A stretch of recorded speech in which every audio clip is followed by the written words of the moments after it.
The flicker of a street light barely made it through the thick fog that shrouded the empty street. A siren wailed in the distance, but here, in this part of town, it was as if time stood still.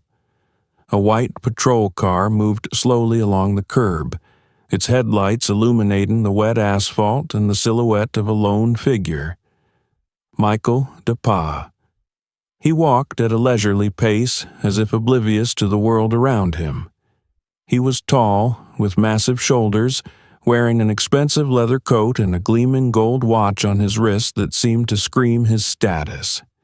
His confidence was annoying, and his silent presence was unsettling to those who were used to seeing men like him as a threat. The cop slammed on the brakes. "Hey!" came a loud voice from the car. "Where are you dressed up like that? What is this, a fashion show?" Michael DePaz stopped. Slowly, he turned his head and looked toward the police car. The silhouette behind the wheel had already climbed out. A white officer with a weathered face and a haughty grin slammed the car door and stepped closer. "Let me guess. Steal a watch to impress your buddies?" The cop mockingly pointed to the solid gold on Michael DePaz's wrist. Silence. Michael DePaz did not answer. He just stood there. His gaze was dark, calm, but heavy, as if it could penetrate the soul. The officer grinned nervously, trying not to show that the look had thrown him off balance. "Am I joking?" he continued sharply. "Take off your watch." Now, Michael DePaz slowly raised his hands in his coat pockets. But instead of obeying, he took a step forward. One, then another. The sound of his heavy boots echoed in the silence of the night. "I said stop!" The cop's voice became harsh, almost hysterical. In that second, the street seemed to shrink. The tension became palpable. The officer pulled a flashlight from his holster and pointed it directly at Michael DePaz's face. The light illuminated his calm but stone-carved face. "This watch," Michael DePaz said at last, in a low, thick voice that held neither fear nor anger, only inexorable power. "Do you want to take it?" The cop tensed, sensing something had gone wrong. "Who are you to ask questions? Take off your watch, or I'll do it myself." Slowly but surely, Michael DePaz reached out his hand, and the officer stepped forward, roughly ripping them off his wrist. The gold bracelet clinked, then fell silent in his palm. "Now, we'll see what it's like to be without them," the officer hissed with a triumphant grin. But before he could step back, Michael DePaz tilted his head slightly. "You just signed your own judgment," he said quietly. And in that second, the officer felt an icy chill run down his back. The officer clutched the gold watch in the palm of his hand like a trophy, the shine of which now gave him a strange sense of superiority. He raised it slowly to his eyes, examining it. "I wonder how much they cost," he said, twirling them around defiantly. "Certainly not the salary of a guy like you, right?" Michael DePaz was silent. His hands remained in his pockets, his face expressionless, but the tension around him was rising like a storm about to hit the city. "Let me guess." The cop leaned closer, his voice sarcastic, almost hissing. "Did you steal it from someone? Or maybe it's a fake?" "Yeah, probably a cheap knockoff. Guys like you like to show off." Michael did not move. His calmness began to irritate the officer. "Listen, buddy," the cop continued, stepping closer. "I see guys like you every day. You think I don't get it? All that bravado, that gold. You want to look better than you are, but you're nothing. You're nothing." Michael slowly raised his head. His eyes met the officer's, and there was something in that look that sent a chill down the patrolman's spine. "No one?" Michael interjected quietly. "Why? Was I wrong?" The officer began to lose control, unable to stand the strain. Look at you, wandering around at night in strange neighborhoods like you belong here. The watch, the coat, none of this is yours. It can't be yours." Silence filled the street again. Only the distant sound of the siren, growing louder and louder, broke the night air. "You know what pisses me off the most?" The cop finally broke the silence. "That people like you think you can rise above your own puddle, the expensive stuff, the bullshit. But you know what? To us, you'll always be who you are." Michael tilted his head slightly. His voice was so calm that it infuriated the officer even more. "And who do you think I am?" he asked calmly. "Someone who will always be under me," the cop hissed. "This place is for people like you." Michael took a step forward, so close that the cop was forced to back away. "Are you sure about this?" His voice was quiet, but there was a threat in it that would make anyone back down. The officer pulled back sharply, trying to pull himself together. His hand shook, but he managed to slip his watch into his pocket. "You're under arrest," he blurted out, grabbing the handcuffs. "You don't even have an ID, do you?" Michael smiled a little. "You just crossed the line," he said, his voice sounding like a sentence. The words hung in the air like a lingering shadow. Somewhere in the darkness, something crunched. The officer suddenly felt that he was alone on an empty street. Even the lantern light seemed fainter, as if the city itself didn't want to witness what would happen next. It was a night he would never forget. The officer no longer tried to hide his irritation. Michael Dapa stood before him, motionless, calm, as if he'd carved himself out of stone, and it pissed the cop off to the core. It wasn't just a man, it was something more, something that broke his routine. "I said, take off your watch," the cop growled, stepping closer. Michael, as if he hadn't heard, turned his head slightly to the side, as if looking at the empty street that had suddenly become too crowded for the two of them. The officer clenched his teeth, his fingers playing nervously on his holster. "Are you deaf?" he shouted. "I'm talking to you, damn it!" Silence.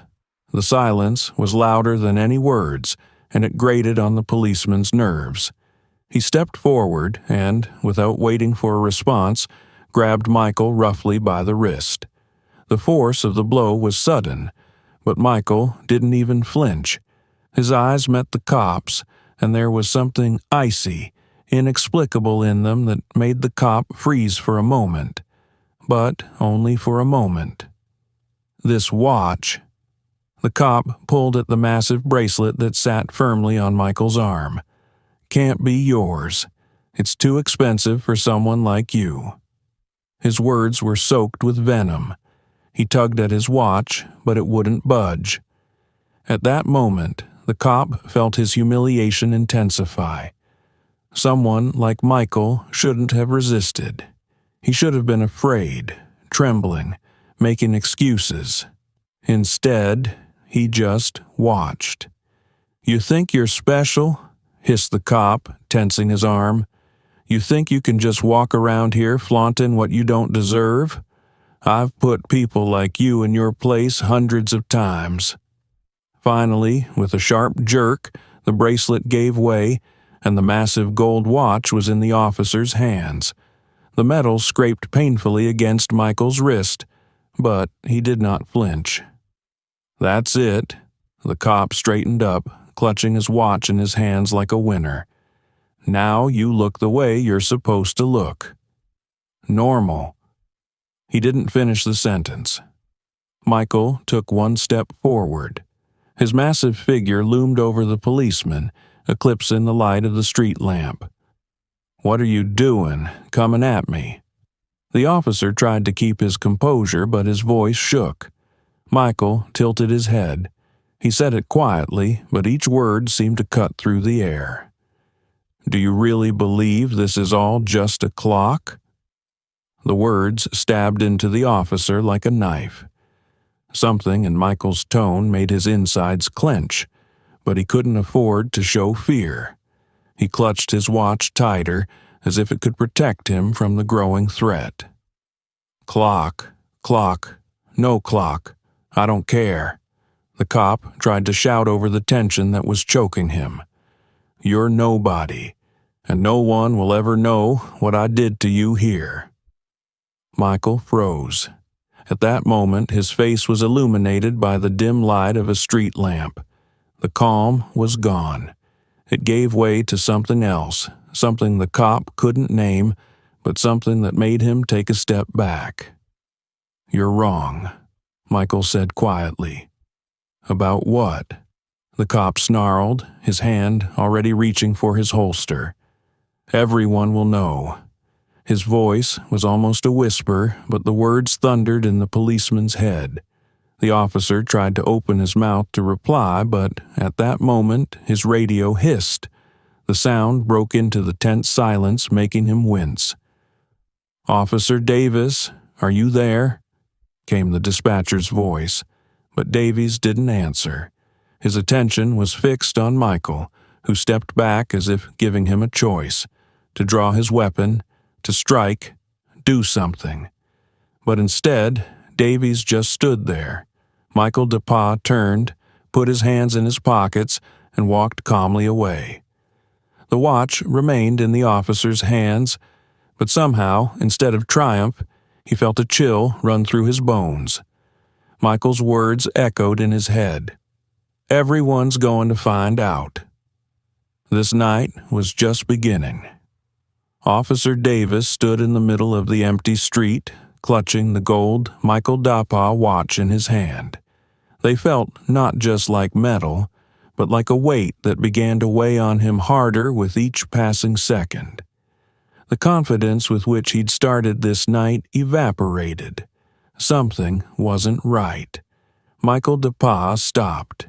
His figure was hidden in the shadows, but his eyes, those eyes shone as if they were filtering through the light of a street lamp. He turned slowly, unhurriedly, as if playing with Davis's anticipation. The officer caught that look.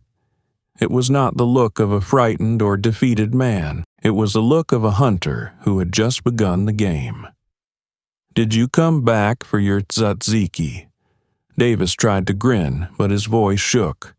Michael didn't say a word. He just stared. That gaze penetrated deep, like a needle, making something primal stir inside the cop. A fear he'd long since forgotten. Davis felt as if he'd been exposed, as if everything he'd tried to hide behind his uniform was coming out. He took a step backward, almost unconsciously. "Come on, say something," he shouted, his voice louder than necessary. He wanted to regain control. "You think staring at me is going to scare me?" Michael slowly removed his hands from his coat pockets.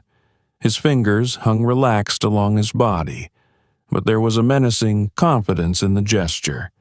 He was in no hurry. It threw Davies off balance. "I warn you, don't come any closer," the officer said, but his voice became muffled, devoid of its former confidence. Michael continued to stand. A deafening silence enveloped them, with only the sound of a passing car somewhere in the distance, but neither of them moved. "You think you can just scare me by standing there?" Davis shouted, almost choking on his own words. He pulled the baton from his belt and squeezed it so hard that his fingers turned white. "Come on, do something."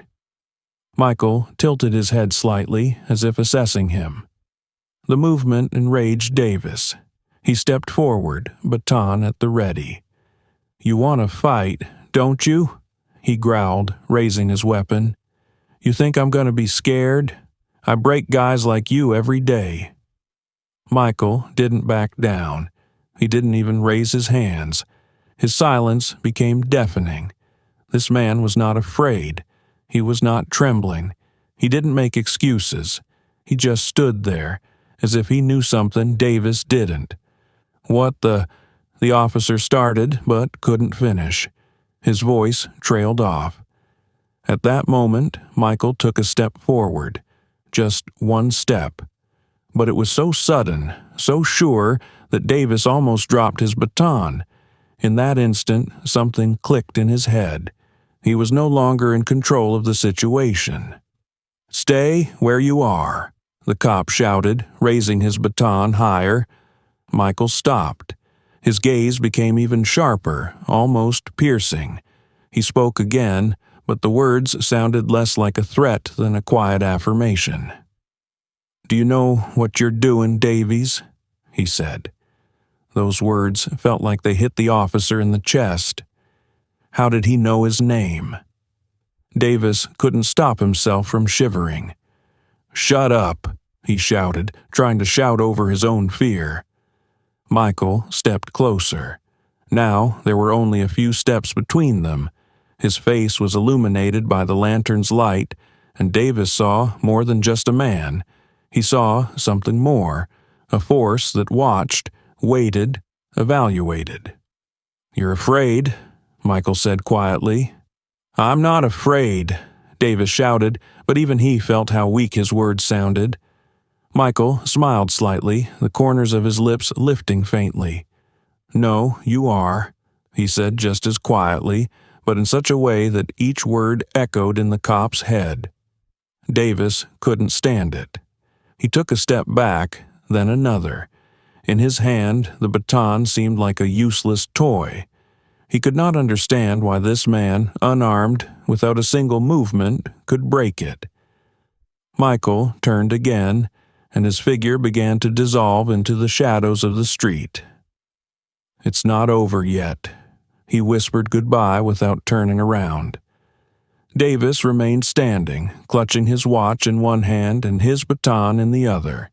His breathing was heavy, his heart pounding in his chest. He tried to calm down, but all he could think about was that voice. "It's not over yet." Davis clutched the watch so tightly that the edges of the bracelet cut into his palm. His hands trembled slightly, though he tried not to show it. Michael Dappa stood before him, his face impassive, but his gaze spoke more than any words. The man didn't look angry or frightened. Rather, his eyes read pity. The officer tried to break the silence but could not find the right words. This silence, like chains, restrained his movements, and when Michael finally spoke, his voice was quiet, measured, as if resonating in the night void. "You just made a huge mistake," he said without moving from his seat. Davis froze. These words hit him like a sudden wave. Fear flared inside, but he tried to hide it under a mask of aggression. "You're the one who made the mistake of scaring me," he shouted, clutching the baton in his other hand. "You think I don't know who you are? You're nothing." Michael slowly tilted his head to the side as if studying the officer's every movement, assessing how far he would go in his foolishness. "No one," he repeated. "Are you sure?" Davis felt his confidence melt away. His chest felt like it was being squeezed by an invisible hand. "Yes, I'm sure." He shouted louder than necessary, as if trying to convince not only Michael, but himself as well. Michael took a step forward. Light, but confident. The sound of his boot touching the wet asphalt echoed down the street. Davis reflexively raised his baton, but it suddenly seemed useless. "You don't realize who you're messing with," Michael continued, his voice still as calm as the low rumble of distant thunder. "You think you can humiliate me, rip off my watch, challenge me, and get away with it?" The officer felt cold sweat begin to run down his back. "Consequences? What consequences?" He tried to grin, but it sounded fake. "Are you threatening me? This will add to your sentence." Michael smiled slightly. It was a frightening smile, not a happy smile, but more of an understanding one. like someone who already knew how it would end. "No," he said. "I'm just warning you." The words ignited something inside Davis. He stepped closer, clutching his baton so tightly that his joints turned white. "You think you're so smart?" he growled, his voice full of nervousness. "Listen to me, hero. You're a criminal, a vagrant with no rights and no chance. I am the law here." Michael stepped forward again, now so close that Davis could feel the warmth of his breath. But there was no fear in Michael. On the contrary, he looked like he was in complete control of the situation. "Law?" he repeated slowly, as if tasting the word. "You're not a law. You're a tool someone forgot to sharpen." Davis couldn't hold out any longer. His hand trembled and he raised his baton and swung, ready to strike. But at that moment, Michael tilted his head, his eyes flashing in the dim light. "If you do this now," he said, "everything will change, and not in your favor." Those words froze Davis. His baton froze in midair. Something in that tone, in that look, stopped him. He sensed this man wasn't bluffing. Suddenly, a quiet but distinctive sound came from Michael's pocket. A ringing phone. Michael slowly pulled out his phone, keeping his eyes on the officer. He answered, briefly but clearly, "Yeah, all set."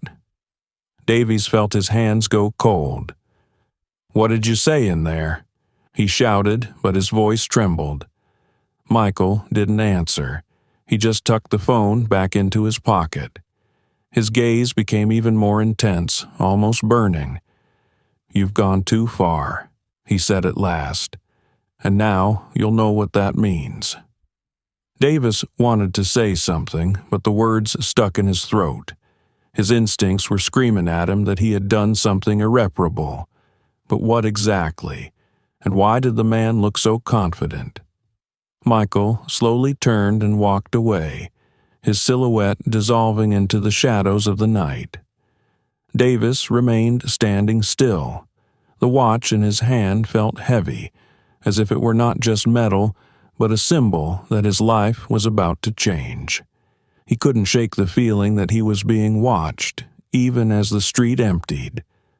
What has he done? What's in store for him now? It was a question that haunted him for the rest of the night, and it was a night he would never forget. Officer Davis stood in the street, trying to collect his thoughts. There was absolute silence around him, as if the night itself had turned away from what was happening.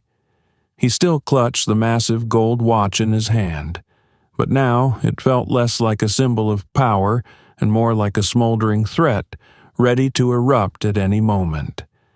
His breathing was intermittent. He looked in the direction Michael DePauw had gone, but he was already gone, leaving only a shadow of anxiety behind. Suddenly, his radio crackled. The sound was sharp, shattering the viscous silence. "Davis, where are you? Why aren't you answering?" He grasped the walkie-talkie machine, still trying to calm the tremor in his voice. "I'm here. Precinct, District 12. Everything's under control," he said, but his voice gave away his condition. A second of silence. Then came another voice, low and insistent. It was Detective Randolph, a veteran of the department whose judgment was never questioned. "Davis, did you ran into someone?" "Nothing serious," he lied, feeling the cold sweat running down his back. "Just a little street hooligan. It's settled." The silence lasted longer than he had expected. Then Randolph spoke again, but his voice was harsh, almost threatening. "What was his name?" Davis froze. He had never heard Randolph speak in that tone. "What does it matter?" he said, shifting nervously from foot to foot. "Just answer the damn thing." The detective's voice turned to a shout. "Did you say what his name was?" Michael DePauw." Davis muttered reluctantly. There was silence on the other end of the radio. Then he heard someone sigh heavily, as if realizing that something terrible had happened. "Did you do something?" Randolph asked quietly. "Yeah," Davis answered, trying to sound calm. "Took his watch from him. That guy looked too suspicious. I just did my job." "You idiot," Randolph growled. "Tell me you didn't touch him." "What are you talking about?" Davis began, his voice trembling.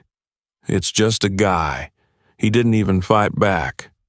"You have no idea who you're messing with." Randolph was on the verge of hysterics. "This guy isn't just anyone. It's Michael DePaul."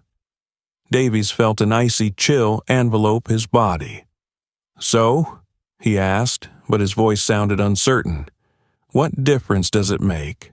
"The difference?" Randolph repeated. "This man is not just an ordinary street hooligan. He's connected to half the underworld in this city. He's not just someone who wears expensive clothes. This is a man who controls far more than you can imagine."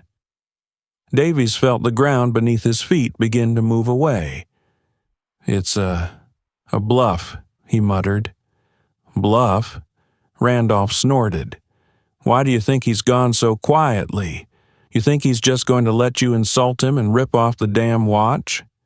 You've just signed your own judgment, Davies." The officer began to panic. His fingers clenched on the radio and his heart beat faster. "What do you want to say?" he asked, his voice trembling. "Have you heard of those who disappeared after encountering him?" Randolph said quietly. "People think it's just a coincidence, but those who know are not bullshit. Dapa always gets his way." Davies began to choke. "Are you saying that he's going to kill me?" he asked, unable to hide his fear. "Not necessarily kill you," Randolph continued, "but he'll make your life so that you'll wish you were dead." Davis tossed the walkie-talkie aside as if it might burn him. He whirled his head around, but the street was empty. The cold wind and the yellow lights of the street lamps were his only companions. At that moment, his phone rang. It was an unfamiliar number. He hesitated, but then picked it up with trembling fingers. Cell phone rings. "Hello?" Silence. Then a voice, calm, almost a whisper. "Are you ready?" "Who is it?" Davis shouted, but the call had already been cut off. He sank to the sidewalk, feeling the world around him crumble. The watch he held in his hand suddenly seemed to him not gold, but shackles he had put on himself. Michael Dapa was not only not afraid, he knew this moment would be the beginning of the end for Davis. The night passed like a blur for Officer Davis. He returned home, abandoned his patrol car at the station, and collapsed on the couch without undressing. In his hand, he still clutched the gold Michael DePaul watch, which now felt like a hot coal burning through his palm. He couldn't let go of it, as if it were the last anchor holding him back from the abyss of fear. Sleep didn't come. Every rustle outside the windows, every sound outside the door made him flinch. It seemed to him that someone was standing in the darkness, watching.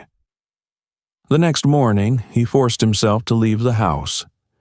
The station was only a 10-minute walk away, but the road seemed endless. People on the street began to turn around as soon as he passed by. He couldn't figure out what it was about their stares that frightened him, their coldness or their silent disapproval. When he finally reached the precinct's parking lot, his heart clenched. His patrol car, which he had left only hours before, was unrecognizable. The windows were broken, the hood was crumpled, the doors were scratched to metal, and someone had spray-painted "You Lose" on the roof in large letters. He froze in place, unable to believe his eyes. The feeling of humiliation and helplessness came like a wave. Davis could feel the stares of his colleagues standing nearby. No one approached, no one asked what had happened.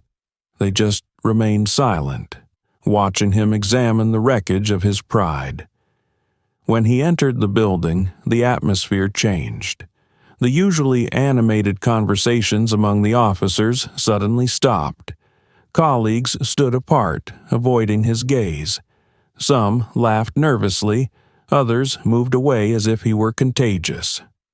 "Hey, Davis," said one of the newcomers, barely concealing a grin.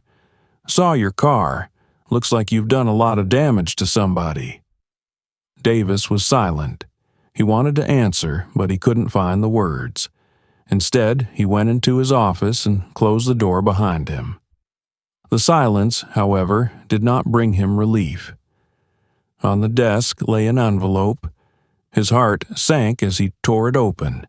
Inside was a single note. "Did you think it would all go away? This is just the beginning." His hand trembled.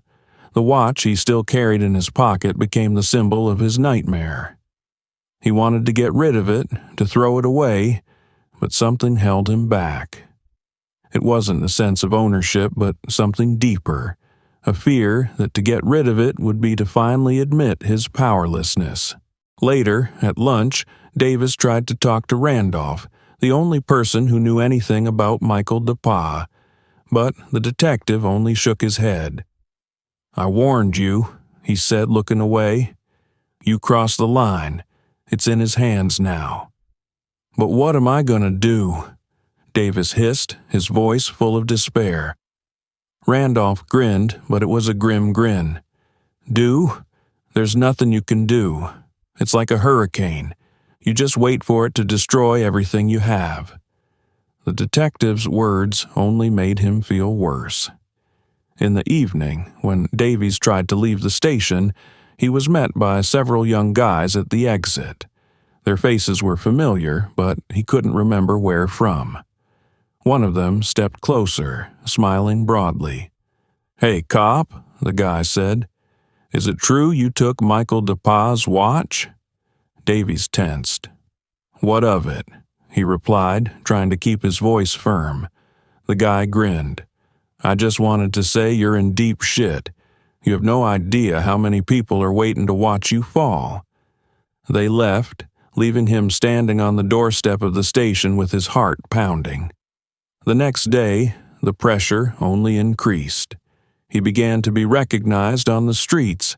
The stares of passers-by became long, cold. People began to whisper when he passed by, sometimes even laughing. In the evening, he heard the familiar call from an unfamiliar number again. He didn't want to answer, but something made him pick up the phone. "How are the first few days treating you?" came a calm voice. "Michael DePauw." "What do you want?" Davis shouted, feeling his voice breaking. "I want you to know what it's like, when the world falls apart around you, when everyone turns their backs and you're alone. You understand? This is just the beginning." The call cut off. Davis collapsed in his chair, feeling his life, once stable and clear, shattering into pieces. The clock was still on his desk. Now they weren't just reminding him of his mistake, they became a symbol that he was no longer in control of his destiny. Day after day, Officer Davis's life was becoming a nightmare. Threats, taunts, and humiliation became his daily routine, but he had no idea how deep Michael DePauw could go. Until now, everything seemed to be just the beginning. Davis tried to work, to close cases as if nothing was happening, but his mind was filled with fear. Every night he woke up in a cold sweat, hearing Michael's voice in his head. "This is just the beginning." One morning he left the house and saw that on the wall of his garage in large letters was written, "Tic-Tac Watch." He stopped, his heart pounding frantically. Someone obviously knew where he lived. At the station, his co-workers continued to avoid him. Even Randolph seemed to stop talking to him. But things got worse when his supervisor called him in. "Davis," the captain began, not lifting his eyes from the papers, "did you do something wrong?" "No, sir," he replied, feeling his throat go dry. "Then why do I have here a complaint from the city attorney's office?" The captain threw the document on the table. "They say you've been arresting people for no reason, and it's not just one complaint, it's a whole list." Davis didn't know what to say. The complaints were false, but the number of them, "Yeah, did nothing of the sort, sir," he began to justify himself. The captain frowned. "Maybe so, but if any of it checks out, you're out, okay?" Davies nodded, feeling the ground beneath his feet begin to crumble again. On his way home, he felt that he was being followed. The car following him appeared in his mirror several times, but as soon as he turned a corner or accelerated, the car disappeared. This game went on for days. Davis began to panic. Who were these people? One evening, he came home, opened the door, and immediately noticed that something was wrong. The things in the kitchen had been moved. The papers in the drawers had been turned over. There was a note on the table. "We see everything." His patience was breaking. He grabbed the phone and dialed the number that had called him several times before. "What do you want?" he shouted when he heard the phone being picked up. Silence. Then a familiar calm voice. "I told you, this is just the beginning." "You think you can intimidate me?" Davis shouted, clutching the phone with a trembling hand. Michael grinned a little. "No, Davis, I've already scared you." The next day, things got even worse. In the morning, he noticed that a large sum of money had disappeared from his bank account. A call to the bank yielded nothing. The employees claimed that the transaction had been approved by him personally. Later that day, he was summoned to court. The charges were ridiculous, but the evidence looked convincing. Video camera footage he'd never seen, witnesses he didn't know. Everything pointed to the fact that he had indeed overstepped his authority by arresting an innocent man a few weeks ago. "It's a setup," he shouted in the conference room, but the judge only looked at him coldly. After the hearing, as he left the building, a crowd of reporters surrounded him. Cameras, flashes, shouting. "Officer Davis, is it true that you were overstepping your authority? You've been accused of racism. What do you have to say for yourself?" These questions cut him like knives. In the evening, he received the call again. This time, Michael was not ceremonious. "Well, are you beginning to understand?" he said, and there was only an icy sneer in his voice. "Are you trying to destroy me?" Davis shouted. "No," Michael replied calmly. "You're destroying yourself. I'm just giving you a boost." But then something happened that Davis never expected. One day, as he was driving home, his car was again cut off by the same car that had followed him earlier. This time, 3 men in black masks got out of it. "Are you Davis?" one of them asked, holding a bat. "Who are you people?" he shouted, grabbing for his gun, but he couldn't get it out in time. The blow hit him right in the stomach. The men beat him right in the middle of the street and then threw him on the sidewalk. One of them bent over, placing a gold Michael DePauw watch on his chest. "He said, to give it back to you," the stranger whispered. When Davis woke up in the hospital, he realized this was no longer just a war. It was a game he couldn't win, and Michael DePauw played it perfectly. Police Officer Davis woke up in a hospital. The white walls, the sterile odor, the faded light of the lamps, it all seemed as impersonal and cold as his own life, which had begun to crumble since that very night. The pain in his ribs was throbbing. each breath reverberating with a sharp flash. But the physical pain was nothing compared to the emptiness that settled inside him. Next to the bed sat the captain. His face was grim, his gaze cold. "You've had it, Davis," he said, not trying to hide his annoyance. "The newspapers are full of stories about you being beaten up in the street. Now, listen to what else I've learned. You've become a social media hero, just not in the way I'd like." Davies frowned. "What are you talking about?" The captain pulled out his phone and turned on a video. It was a recording of the beating.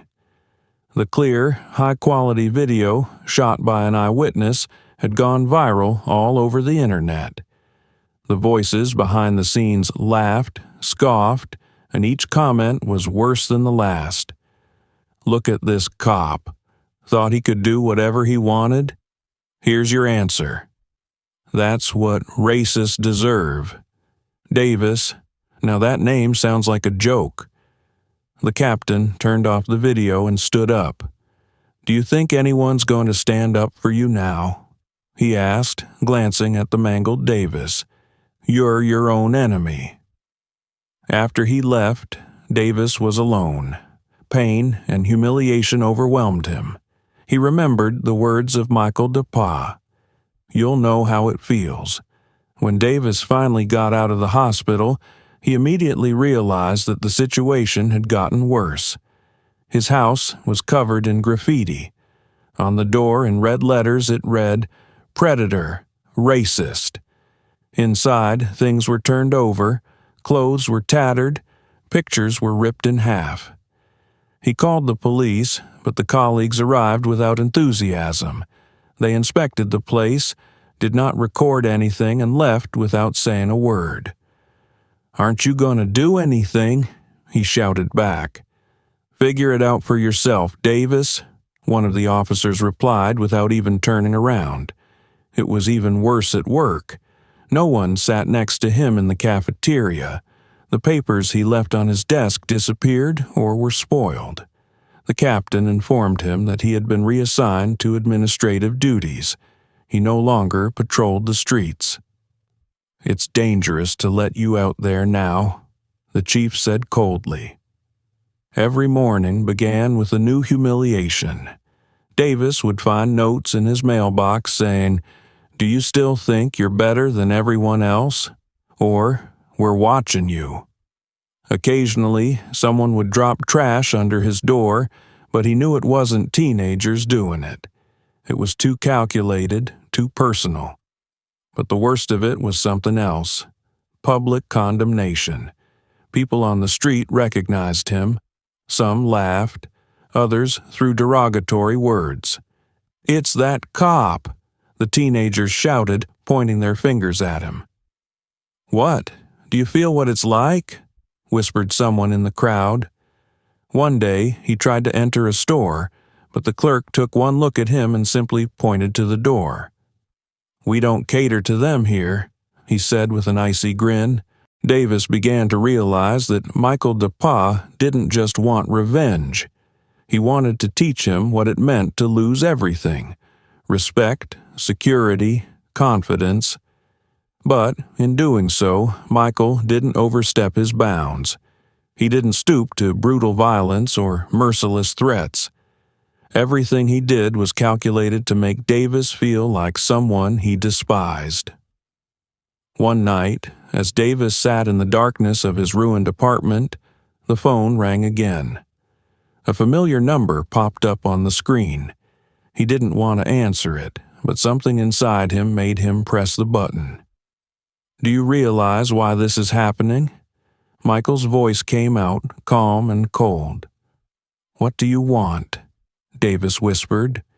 "You humiliated people. You used your power to break them. Did you think it wouldn't come back to you?" I was an officer," he tried to justify himself. Michael grinned. "You were nothing. Now you know what it's like to feel like the whole world is against you, that everyone looks at you with contempt, that you have no one to support you." Davies was silent. "But I'm going to give you a chance," Michael continued. "A chance to make things right. You can admit your mistakes, apologize, and try to be a better person. Or you can keep falling. It's up to you." The call cut off. Davis was left sitting in the dark. His life lay in ruins, but for the first time in a long time he wondered what it would be like to be in the shoes of those he had once humiliated. The night was cool, the air filled with the scent of withering leaves. Davis stood at the sidewalk, feeling his fingers grow cold, clutching the gold watch that had been with him all this time. It no longer seemed a symbol of power or control. Now it was a symbol of his downfall. Michael Dapa was waiting for him nearby, standing under the dim light of a street lamp. His figure seemed motionless, but there was something undeniably commanding in his calm posture. It wasn't a threat. It was the confidence of a man who knows he's right. Davis took a few steps forward, and their gazes met. Michael didn't say anything, just stared. You win," Davis squeezed out, his voice hoarse, broken. Michael tilted his head as if considering his words. Then he spoke. "This wasn't a game to win or lose. It was a lesson, Davis, a personal lesson you had to learn." Lesson?" Davis laughed, but his laughter was bitter. "You destroyed me. My career, my life. I lost everything." Michael nodded. "And now you feel what it's like to be the one the system betrayed? To be at the bottom? To be the one that people judge without knowing the whole truth?" Davis clenched his jaws, trying to hold back the tears. "But why? Why didn't you just come to me and tell me I was wrong?" Michael sighed. "Would you listen? Have you heard those who told you before? Have you seen me as a human being, or only as a target for humiliation?" The words pierced Davis like a knife.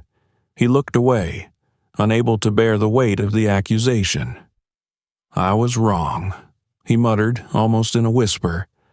Michael took a step closer. His voice was soft but firm. "Not just wrong. You let your prejudices ruin other people's lives. It wasn't a mistake, Davis. It was a choice. Your choice." Davis felt his eyes fill with tears. "I can't fix all of this." Michael looked at him for a long moment, and then said quietly, "Fixing it is possible. Getting it all back is not." He extended his hand, pointing to the gold watch that Davies still held. "This watch isn't just metal. It's a symbol of how you saw me. Not as a man, but as a criminal. You only saw what you wanted to see." Davies was silent, his hands trembling. Michael continued, "You could have done things differently, but you chose a different path, and I wanted to show you where it leads." There was silence for a moment.